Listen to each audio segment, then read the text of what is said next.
এই জন্য একজন পুরুষের প্রথম দায়িত্ব একজন পবিত্র, নেককার, চরিত্রবান স্ত্রী নির্বাচন করা, তালাশ করা, এটা প্রথম হক। যে ব্যক্তির স্ত্রী অসৎ চরিত্রহীন, বেপর্দা, বেহায়া নারী যে বিবাহ করছে, তুমি যদি সন্তান হয়, তোমার তো খোদার কসম তুমি তোমার সন্তানের হক নষ্ট করলে। তুমি একটি বেহায়া নারীকে তার মা বানাইলা, যার সাথে তুমি বিবাহ বহির্ভূত হয়তো 5 বছর প্রেম করছো, হারাম সম্পর্ক করছো। এই নারী চরিত্রবান না, এই নারী চরিত্রবান না। এ তোমার জীবনও বরবাদ করবে, তোমার আগত সন্তানের জিন্দিগিও বরবাদ করবে। রাস্তার ভালোবাসা আর চটপুটির ভালোবাসা আর সংসারের ভালোবাসা এক কথা না।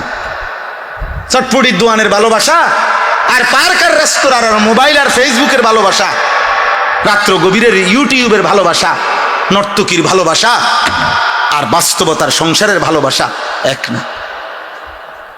সিনেমার নর্তকীর হাসি আর প্রেমের সুন্দর সুন্দর কথা, ওই বেডি তো 3 মাসেও একদিন কোনো কাম কাজ করে না। আর তোমার ঘরের স্ত্রী তো সকালবেলার ভোর থেকে নিয়ে রাত 10টা পর্যন্ত মহিলা তো সংসারের হাজারো কাজ আঞ্জাম দেয়। তারে ওই বেডির লোকে তুলনা করলে হবে না, তাকে তার অবস্থার সাথে তুলনা করে তার জিন্দিগির সাথে মিলাইতে হবে। তাহলে 1 নম্বরে একটি পবিত্র মা নির্বাচন করা, স্ত্রী নির্বাচন করা সন্তানের হক। কে বললেন? কথা বলে না, কে বলছিলেন? 2 আই মুহসিনা ইসমাহু, তোমার একটি সুন্দর নাম নির্বাচন করা, একটি সুন্দর নাম রাখা সন্তানের হক বাবার নিকট। 3 নম্বর আই ইউআল্লিমাহুল কোরআন। হযরত ওমর বলছেন তোমার 3 নম্বর হক সন্তানের তার বাবার মার নিকট, বাবার নিকট তাকে আল্লাহর কোরআন শিক্ষা দেওয়া, আল্লাহর কোরআন শিক্ষা দেওয়া, দ্বীন শিক্ষা দেওয়া। বিশ্বাস করেন ওই ছেলেটা, ওই যুবক তখন বলছে আমিরুল মুমিনিন, মহান আল্লাহকে সাক্ষী রেখে আমার আব্বাকে বলেন উনি আমার এই 3 হক আদায় করছে কি। উনি বলেন আমি সব জানি, আমিরুল মুমিনিন আমার মা কেমন ছিল ওনারে বলতে বলে, আমার এটা কি নাম রাখছে আমার নামের অর্থ বলতে বলেন, আর আমারে আল্লাহর কোরআন কোনোদিন দিন শিখতে বলছে কিনা জিজ্ঞেস করে। হযরত ওমর জিজ্ঞেস করছে বাবা তুমি উত্তর দাও। ওই বাবা মাথা নোয়ায় ফেলছে।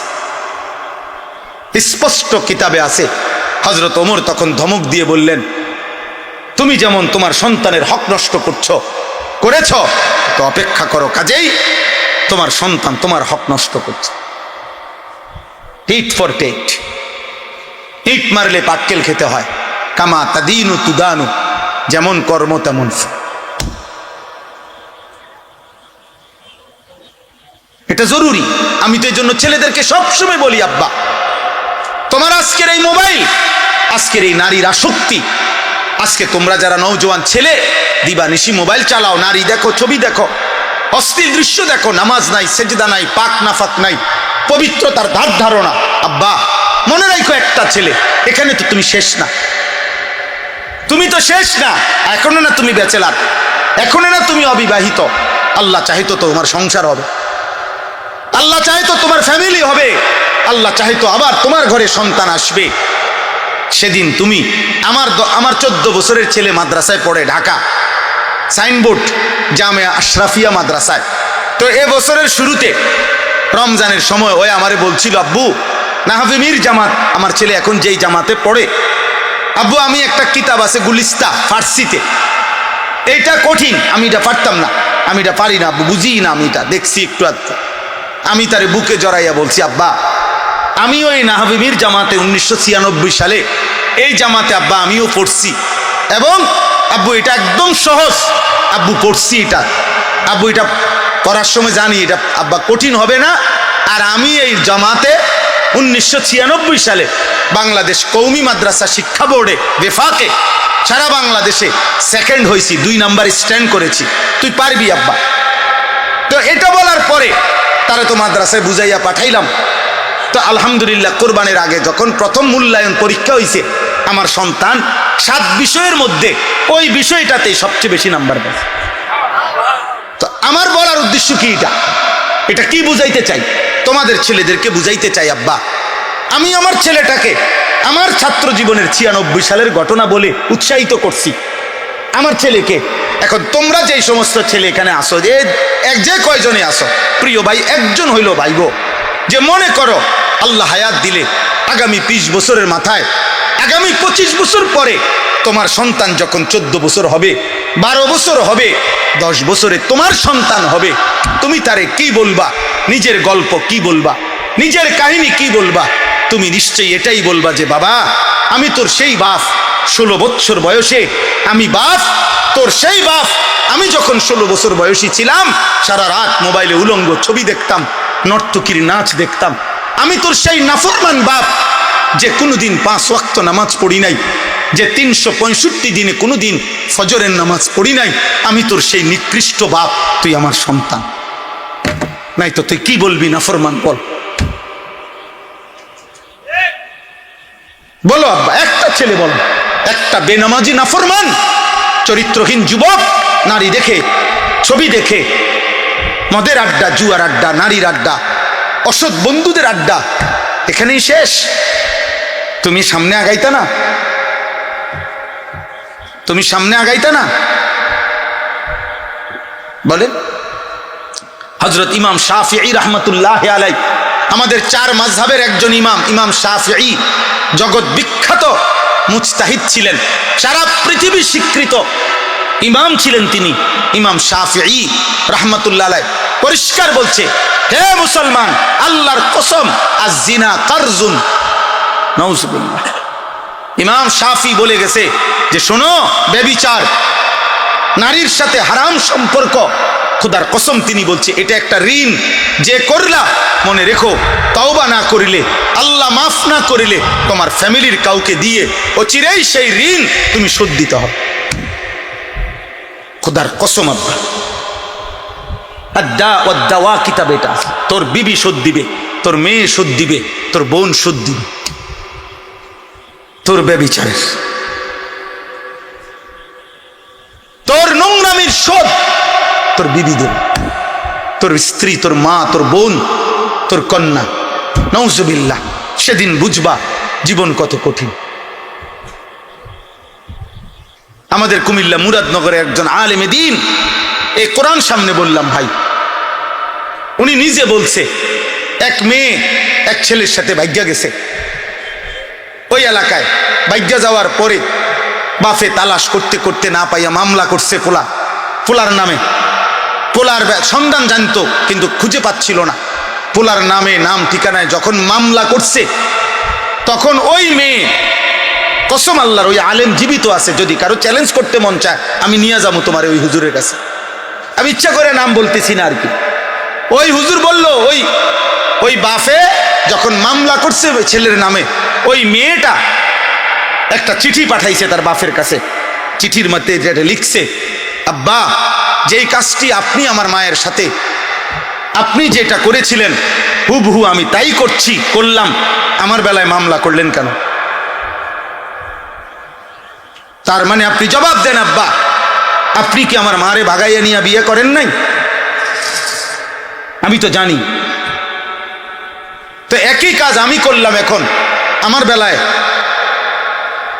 মামলা দিলেন কেন? ওই বাবা কসম আল্লাহর ওই আলেমের কাছে আইলে চিঠি দেখাইয়া অজরে বাচ্চার মতো কাঁদছে যে হুজুর এখন আমি কি বলবো, আমি আমার মেয়েরে ফিরাই আনমু কেমনে? আমার মেয়ে তো কোনোভাবেই বুঝাই যায়, সেটাই বুঝাচ্ছে যে বাবা আমি ইচ্ছে করে গেছি, তোমার কি এখানে? কিন্তু সে তো আমার নিজের ইজ্জতের উপরে, অস্তিত্বের উপরে কি দিল? আর কিছু বলার আছে? এবার কথা বলেন না কেন? এই জন্য দোস্ত আমার, প্রিয় ভাই আমার, আমি এটাই চাইছিলাম, আমরা এটাই চাই প্রতিদিন। আমার কষ্ট হয়, ওই ভাই রাগ করছে, রাগ করুক, কোনো অসুবিধা নাই, কিন্তু এই স্ট্যান্ড আর হাতে ধরা মোবাইল এক কথা না। এই যে দেখেন আপনাদের এখন মনোযোগ, প্রত্যেকের কম বেশ আমাদের দিকে আন্তরিকভাবে একটা মনোযোগ আছে।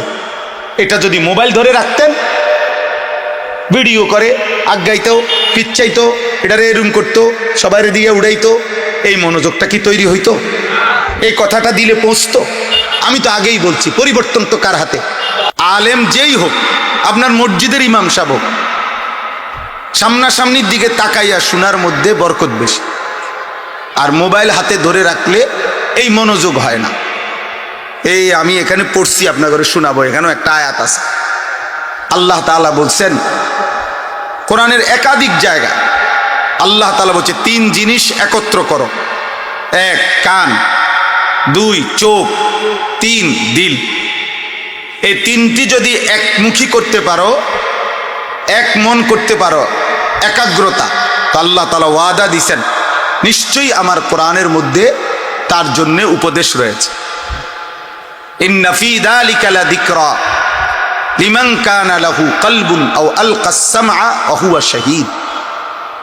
আল্লাহ তাআলা বলে নিশ্চয়ই এই কোরআনের মধ্যে উপদেশ রয়েছে যার দিল আছে, কান আছে এবং সচক্ষে উপস্থিত আছে। তাহলে কি বোঝা গেল? এই 3 অঙ্গ যখন কেউ একসাথ করে শুনে, তাইলে তার হৃদয়ে কথা পৌঁছে, তার অন্তরে কথা বোঝে। মানুষ একদিনে পরিবর্তন হয় না, একদিনে কেউ পরিবর্তন হবে না, কিন্তু আল্লাহর কুদরতে, আল্লাহর দয়ায় ঠিক কখন কার পরিবর্তন আমরা কেউ জানি না। এই জন্য ধারাবাহিক মনোযোগ থাকলে আল্লাহর যখন দয়া হয়, মায়া হয়, তো আল্লাহ তাআলা জিন্দেগি বদলায়, জীবন বদলায় দেয়। এতে ফায়দা হয়, এতে উপকার হয়। তাইলে কোরআনুল কারীমের মধ্যে আছে, আল্লাহ তাআলা বলেন ওয়া ইযা কুরিআল কুরআনু ফাসতামিউ লাহু ওয়া আনসিতু লাআল্লাকুম তুরহামুন। যখন কোরআন পড়া হয়, আল্লাহ তাআলা বলেন তোমরা মনোযোগ দিয়ে শোনো এবং চুপ থাকো। মনোযোগ দিয়ে শোনো এবং চুপ থাকো, লাআল্লাকুম তুরহামুন। আল্লাহর ওয়াদা এটা, যখন তোমরা মনোযোগ দিয়ে শুনবা, চুপ থাকবা, অবশ্যই তোমাদের উপরে রহমত বর্ষিত হবে। সুবহানাল্লাহ। রহমত বর্ষিত হবে মানে কি? এই কথার অর্থ কি? তাফসীরে রুহুল মানিতে আছে, আল্লাহ তাআলা বলেন লাআল্লাকুম তুরহামুন, রহমত বর্ষিত হবে। মানে হলো, তাফসীরে লিখছে আল্লাহ তোমাকে যে কথাগুলো শুনলা, ওই কথাগুলোর উপর আমলের তৌফিক দেবে। মোটা দাগে কম বেশি ওয়াজ, বক্তা বলেন আর শ্রোতা বলেন, আমরা মুসলমান। বক্তা আমরা মুসলমান, আপনারাও মুসলমান, আলহামদুলিল্লাহ। কম বেশি কথা মৌলিক ইসলামের সবাই আমরা জানি। 5 ওয়াক্ত নামাজ ফরজ, এটা আমি আজকে নতুন করে বলতে হবে আপনাকে, কথা বলেন না। সুদ খাওয়া হারাম, এটা আপনাকে আমি আজকে নতুন করে বলতে হবে, আপনি আর শুনেন নাই। তাইলে মোটা দাগের শরীয়তের বিধান, হালাল হারাম, মৌলিক বিধানগুলো, সূক্ষ্মগুলো ওলামায়ে কেরাম জানে, কিন্তু মোটা বিধানগুলো সবাই জানে না। তাইলে সবাই আমরা কম বেশি জানি, কিন্তু এই ওয়াজের মাকসাদ কি, ওয়াজের অর্থ কি? তাইলে প্রত্যেক জুমার নামাজে বয়ানের প্রয়োজন কি? তাইলে আপনারা তো একবার কইয়াই দিছি নামাজ 5 ওয়াক্ত ফরজ, আর বলার দরকার কি?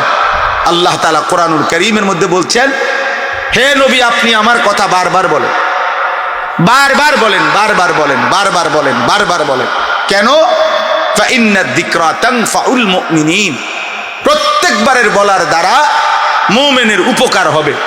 কতকাল শুনে নাই, আজ শুনবে, আজ শুনে নাই, কাল শুনবে। 10 বছর ফিরাই দিছে আল্লাহর কথা, হতে পারে মালিক চাইলে 10 বছর পরে আল্লাহর দিকে ফিরে আসবে। হাদিসে আপনি রাসূলুল্লাহ সাল্লাল্লাহু আলাইহি সাল্লামের জামানায় নবীজি মক্কায়, এমনও ব্যক্তি ছিল মক্কাতেই কালেমার দাওয়াত দিছেন। কেউ প্রথম দিনে কালেমা পড়ছে, কেউ 21 বছর পরে কালেমা পড়ছে। আবু সুফিয়ান রাদিয়াল্লাহু তাআলা আনহু, নবীজির চাচা আবু সুফিয়ান, তিনি মক্কার 13 বছর নবীজির সামনেই ছিলেন এবং নবী সাল্লাল্লাহু আলাইহি সাল্লাম উনাকে প্রতিদিনই নিয়মিত কালেমার দাওয়াত দিছে। কিন্তু উনি 13টি বছরে মক্কায় কালেমা গ্রহণ করে না। মদিনায় নবী সাল্লাল্লাহু আলাইহি সাল্লাম হিজরত করে গেছেন। বদরের যুদ্ধে উনি নবীজির বিরুদ্ধে ছিলেন, উহুদের যুদ্ধে উনি নবীজির বিরুদ্ধে ছিলেন, খন্দকের যুদ্ধে উনি নবীজির বিরুদ্ধে ছিলেন। 8ম হিজরিতে মদিনায় হিজরত করে নবী সাল্লাল্লাহু আলাইহি সাল্লাম যাওয়ার 8 বছরের মাথায় এ আগের 13 আর এখন হলো কত 8, কত হইল এই 21 বছর পরে মক্কা বিজয়ের রাতে এই আবু সুফিয়ান রাদিয়াল্লাহু তাআলা আনহু তিনি কালেমা পড়ে মুসলমান হয়েছে। কিন্তু নবীজি দাওয়াত দিছে কত বছর আগ থেকে? 21 বছর আগ থেকে বলতে থাকছে কিন্তু কালেমা পড়ছে কত বছর পরে? 21 বছর। হাদিসে স্পষ্ট আছে ওমরের জামানায়, হযরত ওসমানের জামানায়, মানে নবী সাল্লাল্লাহু আলাইহি সাল্লামের ইন্তেকালের পরে 2.5 বছর খলিফা ছিলেন মুসলমানদের আবু বকর সিদ্দিক রাদিয়াল্লাহু তাআলা আনহু। 10.5 বছর মুসলমানদের খলিফা ছিলেন হযরত ওমর রাদিয়াল্লাহু তাআলা আনহু। এই 10.5 বছরে ওমর রাদিয়াল্লাহু তাআলা আনহুর জামানায়ও এমন অনেক লোক কালেমা পড়ছে যাদেরকে দাওয়াত দেওয়া শুরু করছিলেন নবীজি। বুঝেন নাই কথাটা? দাওয়াতটা দিছিল কে? কিন্তু ঈমান আনছে কখন? নবী সাল্লাল্লাহু আলাইহি সাল্লামের ইন্তেকালেরও আরো 8 বছর পরে, আরো 10 বছর পর। তাহলে নবীজির 23 বছরের হায়াত, পরে আরো 8 বছর, তাহলে 31 বছর, পরে আরো 10 বছর, তাহলে 33 বছর পরে কালেমা পড়ছে। বৃদ্ধ লোক বলছে ওমর, আমি মুহাম্মদের কাছ থেকেই দাওয়াত পাইছিলাম, কিন্তু আমি শুনতেছিলাম, দেখতেছি মুহাম্মদের সমস্ত ভবিষ্যৎবাণীগুলো দুনিয়ার মুসলমানদের বিজয়ের, ও ভাই মোবাইল এটা নামান, তো সবগুলো বিজয়ের সবগুলো ঘটনা একটা একটা করে বাস্তবে ফলছে। এই বৃদ্ধ লোক আইসা ওমরকে বলছে, ওমর, মুহাম্মদ সাল্লাল্লাহু আলাইহি সাল্লাম মুহাম্মদের সব কথা আমি আমার হায়াতে দেখলাম একটা একটা করে ফলে গেল, হয়ে গেল। তাহলে আমার এখন বিশ্বাস হয়েছে ওই আখিরাত পরকাল সম্পর্কে যে কথাগুলো বলে এগুলো হইব।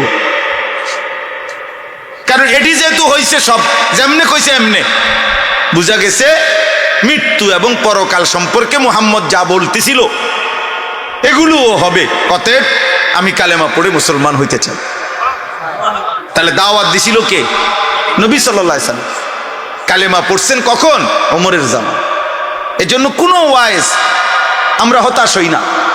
আমারও যদি আপনি এখন বলেন আমি আজকে 22 বছর আলহামদুলিল্লাহ আল্লাহর দয়ায়, এই অল্প বেশি ওয়াজের বয়স 22 বছর, এখন আমারে আপনি যদি বলেন আমি 22 বছরে কয়জন হেদায়েত হয়েছে, তো এটা নিয়ে আমার দায়িত্ব। এই কয়জন হয়েছে নাম লিস্টি করা আমার দায়িত্ব। কয়জন বদলাইছে না প্রত্যাখ্যান করছে এটা আমার জিম্মাদারি না? এটা আমার জিম্মাদারি না। আমার জিম্মাদারি বলা, বারবার বলা, বলতে থাকা। এটাই আল্লাহর আদেশ, এটাই নবীগণের প্রতি আল্লাহ তাআলার আদেশ, এটাই আমাদের নবী সাল্লাল্লাহু আলাইহি সাল্লামের প্রতি আল্লাহর আদেশ, এটাই উম্মতে মুহাম্মদীর উপরে আল্লাহর আদেশ। কোরআনুল কারীমের মধ্যে আছে আল্লাহ তাআলা বলছেন, এই আমি যেই সূরাটা পড়ছি এই সূরাটা হলো 12 নম্বর পারা, 11 নম্বর সূরা, সূরা হুদ। এই সূরার 18 নম্বর আয়াত থেকে 24 নম্বর আয়াত, 18, 19, 20, 21, 22, 23, 24, মোট 7টা আয়াত আমি তেলাওয়াত করছি। তো এই সূরার মধ্যে আল্লাহ তাআলা কোরআনুল কারীমের মধ্যে সবচেয়ে বেশি আযাবের বর্ণনা এই সূরাতে, পুরা কোরআনের সবচেয়ে বেশি আল্লাহর আযাবের বর্ণনা এই সূরার মধ্যে আছে, কোরআন শরীফ। এজন্য নবী সাল্লাল্লাহু আলাইহি ওয়াসাল্লাম তাফসীরের মধ্যে আছে এই সূরা নাজিল হওয়ার কিছুদিন পরেই সর্বপ্রথম নবীজির পবিত্র দাড়ি মোবারকের কয়েকটা চুল সাদা হয়ে গেছে, বৃদ্ধের লক্ষণ। তো আবু বকর সিদ্দিক রাদিয়াল্লাহু তাআলা আনহু বললেন, ইয়া রাসূলুল্লাহ কাদ শাইয়াবতা, আপনি দেখি বুড়ো হয়ে যাচ্ছেন, আপনার দাড়ি পাকা শুরু হয়ে গেছে। এই তখন হাদিসে আছে, তাফসীরে আছে, নবী সাল্লাল্লাহু আলাইহি ওয়াসাল্লাম বললেন, শাইয়াবাতনি হুদ, আবু বকর সূরা হুদ এই সূরাটা আমারে বুড়া বানায় ফেলছে। আমারে কি বানায় ফেলছে? বুড়া বানায়। মানে কি? মানে হলো আবু বকর এই সূরাতে আমার আল্লাহ আযাবের এমন বর্ণনা দিছে, এই বর্ণনা শোনার পর থেকে আমার কলিজার মধ্যে ভয় ঢুকে গেছে, আহা এই পাপগুলো যদি আমার উম্মত করে আমার উম্মতের উপরে কি হবে, আমার উম্মতের পেরেশানি আমার উম্মতের নাফরমানিতে আমার আল্লাহ যদি আযাব দেয়, আমার উম্মত তো ধ্বংস হয়ে যাবে। এই চিন্তা, টেনশনে মানুষের অনেক সময়ই টেনশনে চুলদারি কি মানুষে কয় যে এই মাসখানিক হুজুরে ভাই এমন ফেরেশানি ছিল, অর্ধেক চুল ফাইক্কা গেছে। কথা বুঝছেন কেন? আমার ওই দিন একজনে বলতেছে, হুজুর একটা বিল্ডিং করতে গিয়া চুল সব ফাঁকা ধরে গেছে। এই কয়দিন আগে বলতেছে, দোয়া চাইছে। একটা বিল্ডিং এর কয় মিস্ত্রির লগে যুদ্ধ করতে করতে এমনি কইলে হেমনে, হেমনে কইলে এমনি, স্বাভাবিক। কয় যে একের চুল ফাইক্কা গেছে অর্ধেক। তাইলে আযাবের বর্ণনা শুনে উম্মতের পেরেশানিতে নবী সাল্লাল্লাহু আলাইহি সাল্লামের দাড়ি মোবারকের চুল পাকা শুরু হয়ে গেছে। তো এখানে একটা কথা আছে, এখানে মোট 5টি জাতি আল্লাহর আযাবে আল্লাহ ধ্বংস করে দিছে পূর্ববর্তী নবীদের আমলে। এই ঘটনাগুলো 5টা জাতির ঘটনা পরপর এই এক সূরাতে ধারাবাহিকভাবে আল্লাহ উল্লেখ করছে। 5টি জাতি, 5 জন নবীর কওম। 1 নূহ আলাইহিস সালাম, 2 হুদ আলাইহিস সালাম, 3 সালেহ আলাইহিস সালাম, 4 লূত আলাইহিস সালাম, 5 শুআয়ব আলাইহিস সালাম। এই 5 জন নবীর কওমের সম্প্রদায়ের জাতির নাফরমানি এত বেশি সীমা লঙ্ঘন করছে তারা, আল্লাহ তাআলা এই 5 জন নবীর জাতিকে একেবারে পুরা কওম আল্লাহ তাআলা ধ্বংস করে আযাব দিয়ে শেষ করে দিয়েছে। নাউযুবিল্লাহ। তো এই বর্ণনাগুলো এখানে ধারাবাহিক আছে। এই 25 নম্বর আয়াত থেকে 115 নম্বর আয়াত পর্যন্ত মোট 91টা আয়াতে আল্লাহ তাআলা ধারাবাহিকভাবে আযাবের বর্ণনা দিছে, শাস্তির বর্ণনাগুলো উল্লেখ করছে 5টা জাতির কওমের। তো এরপরে দেখেন সর্বশেষ সমস্ত বর্ণনা আযাবের শেষ করে আল্লাহ তাআলা একটা কথা নবীজিকে শুনাইছেন যে, হে বন্ধু, এই যে পূর্ববর্তী 5টি জাতিকে আমি শেষ করে দিলাম আযাব দিয়ে। কেন? চূড়ান্ত আযাব দিয়ে একের কোলের বাচ্চা, দুধের বাচ্চা, নারী, পুরুষ, জওয়ান, বুড়া, পুরা জাতি একসাথে শেষ করে দিছি। কেন দিলাম? ছোট বাচ্চাও ছিল, কোলের বাচ্চাও ছিল, সব শেষ করে দিছে আল্লাহ। কেন? প্রশ্ন হলো কেন? তো আল্লাহ তাআলা এখানে উল্লেখ করছে, বন্ধু, নাফরমানি শেষ, পাপ তো করতেছিল তারা, আমার অবাধ্যতা তো তারা করতেছিল, কিন্তু তাদের সীমা লঙ্ঘন হইল এই যে তারা পাপ করতে করতে এই পর্যায়ে পৌঁছে যে একটা সময় আইসা পুরা জাতির মধ্যে আর কেউ কাউকে গুনাহ থেকে ফিরায় না, সংশোধনের আর কেউ চেষ্টা করছে না। জওয়ান, বুড়া, নারী, পুরুষ প্রত্যেকেই নিজের জায়গায় গুনাহ আর উল্লাসের মধ্যে লিপ্ত।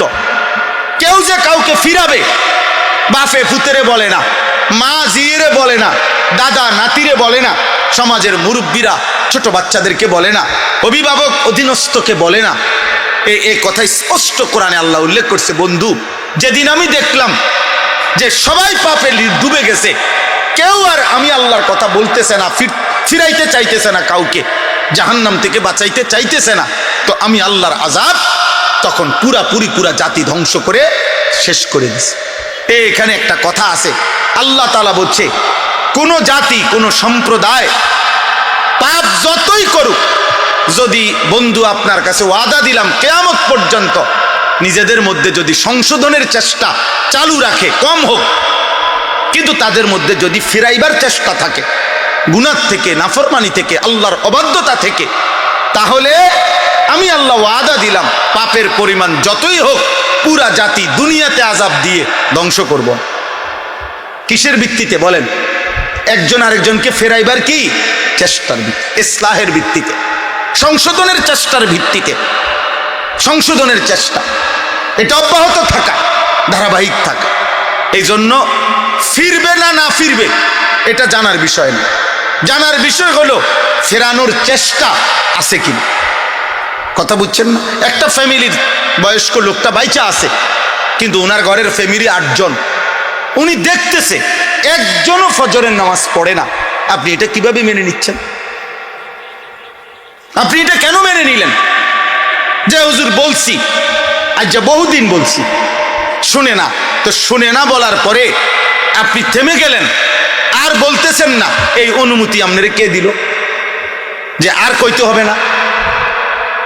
বুঝেন নাই কথাটা?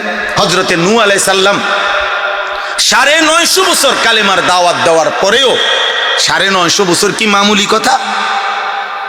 950 বছর একটানা একটি মানুষ, একজন নবী এভাবে দিবানিশি মানুষকে বলার পরেও যেদিন নৌকা ছাইরা দেয়, কোরআন শরীফে এই সূরাতে আছে ওয়াফারাত তান্নুর, উনি দেখতেছে দূরে পানি উঠে গেছে, তুফান শুরু হয়ে গেছে, বন্যার শুরু হয়ে গেছে, নাফরমান ডুবা শুরু হয়ে গেছে। এরপরেও শেষ মিনিট পর্যন্ত ওনার ছেলে কেনান, এই কাফের ছেলেটাকে জাহান্নাম থেকে বাঁচাইবার জন্য ইমানের দাওয়াত দিতেই থাকছে। আল্লাহ কোরআনে বলেন ওয়াহালা বাইনাহুমাল মাউজ ফাকানা মিনাল মুগরাকিন। নূহ তার কালেমার দাওয়াত দিচ্ছিল। এই অবস্থায় চূড়ান্ত লাস্ট মুহূর্তে ছেলেটার পিঠে একটা ঢেউ আইসা ধাক্কা দিল আর ছেলেটা ডুবে গেল। কিন্তু ওই পর্যন্ত তিনি আল্লাহর দিকে দাওয়াত দিয়েছে। তাইলে মৃত্যুর মুহূর্ত পর্যন্ত, শেষ নিঃশ্বাস পর্যন্ত আল্লাহর দিকে ডাকা বন্ধ করছে? কথা বলেন না কেন? কিন্তু ছেলেটা শেষ পর্যন্ত ঈমান আনছে। তাইলে নূহ নবী শেষ পর্যন্ত বলছে, কথা বলেন না? ছেলেটা শেষ পর্যন্ত ঈমান আনছে। তাহলে শেষ পর্যন্ত ঈমান না আনুক, আপনার মৃত্যুর দিন পর্যন্ত আপনার ছেলে নামাজ না পড়ুক, আপনার স্ত্রী বেপর্দা চলুক, কিন্তু দেখার বিষয় আমনে বলছেন, আপনি বলা বন্ধ করতে পারতেন না। আপনার বলা বন্ধ করার কি নাই? অনুমতি নেই। ওমা কানা রাব্বুকা লিয়ুহলিকাল কুরা বিযুলমিন ওয়া হুম মুসলিহুন। আল্লাহ বলেন, যদি তোমাদের সম্প্রদায়ের মধ্যে ইসলাহের চেষ্টা থাকে, একজন আরেকজনকে ফিরাইবার চেষ্টা যদি করতে থাকো তোমরা, তো আমি আল্লাহ ওয়াদা দিলাম পাপের পরিমাণ যতই হোক আমি পুরা জাতি একসাথে শেষ করব। এটা আল্লাহর ওয়াদা, এটা আল্লাহর ওয়াদা। 950 বছর পড়ার পরেও উনি থামে নাই। আচ্ছা আপনারা বলেন, আমাদের প্রিয় নবী সাল্লাল্লাহু আলাইহি সাল্লামের চাচা আবু তালেব 38 বছর নবীজির পাশে ছিল, নবীজির সেবা করছে, নবী সাল্লাল্লাহু আলাইহি সাল্লামকে আগলাইয়া রাখছে আবু তালেব মোট 38 বছর। কত বছর? 12 বছর বয়সে নবী সাল্লাল্লাহু আলাইহি সাল্লামের দাদা যখন ইন্তেকাল করে, এই 12 বছর বয়সে দাদা আব্দুল মুত্তালিব নবী সাল্লাল্লাহু আলাইহি সাল্লামকে আবু তালেবের হাতে তুলে দিয়ে গেছে, ছেলের কাছে ভাতিজাকে দিয়ে গেছে, বলছে আমার নাতি নবী সাল্লাল্লাহু আলাইহি সাল্লামের আব্বা জান তো ইন্তেকালই করছে, তো এই আবু তালেব দিয়ে গেছে দাদা আবু তালেবের হাতে। আর আমাদের নবী সাল্লাল্লাহু আলাইহি সাল্লামের বয়স যখন 50 বরাবর, তখন আবু তালেব ইন্তেকাল করছে। তাহলে 12 বছর থেকে 50 বছর, এই কয় বছর হয়? 38 বছর। 12 থেকে 50 হলো কত? 38 বছর। আচ্ছা, এই 38 বছরের মধ্যে নবীজি যে কালেমার দাওয়াত দিছে, এই সময়সীমা হলো 10 বছর। কারণ নবীজির বয়স হলো 50, তখন মারা গেছে আবু তালেব। তাইলে নবীজিকে ইসলামের দাওয়াত অবস্থায় পাইছে কয় বছর? কেমনে বুঝলেন?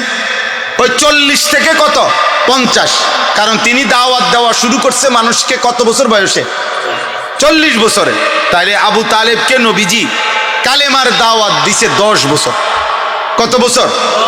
একটানা 10টি বছর বলার পরেও বুখারী শরীফের রওয়ায়াত একেবারে স্পষ্ট, লাম্মা হাদারাতিল ওয়াফাত, আবু তালেবের যখন মৃত্যুর মুখে মুমূর্ষ, শেষ নিঃশ্বাস যাবে, এই সেকেন্ড পর্যন্ত খোদার কসম আল্লাহ নবী সাল্লাল্লাহু আলাইহি সাল্লাম ওনাকে কালেমার দাওয়াত দিয়েছে।